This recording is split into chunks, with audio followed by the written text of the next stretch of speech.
నేను ఏ ట్రైన్ అయితే 9 అవర్స్ ఇబ్బంది పడ్డానో అదే ట్రైన్‌లో ఈరోజు నేను హ్యాపీగా కూర్చోనున్నా. హలో మామ, అందరూ ఎలా ఉన్నారు? అసలు మ్యాటర్ ఏందంటే ఈరోజు నేను విజయవాడకైతే వెళ్ళిపోతున్నాను.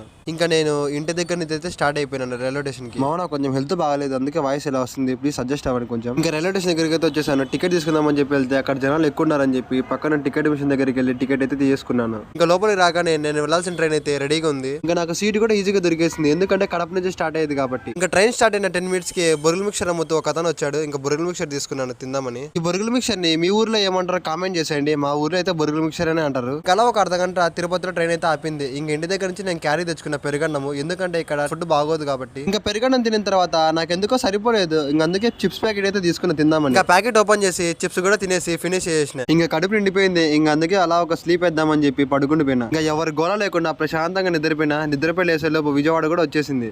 ఇంకా రైల్వే స్టేషన్ నుంచి బయటికి వెళ్ళిపోయి ఫేస్ వాష్ చేసుకుని ర్యాపిడ్ కూడా బుక్ చేసుకున్నా. ఇంకా ర్యాపిడ్ అన్న కోసం వెయిట్ చేస్తూ ఉన్నా. ఇంకా అలా వెయిట్ చేస్తుండగానే ర్యాపిడ్ అన్న కూడా వచ్చేసాడు. ఇంకా ఓటీపీ చెప్పేసి రూమ్ కి అయితే స్టార్ట్ అయిపోయినా. ఇంకా మీరు కూడా వెళ్తూ లైక్ సబ్స్క్రైబ్ చేసుకుని బెల్ ఐకాన్ ఆన్లో పెట్టుకోవచ్చుగా. ఉంటా మరి.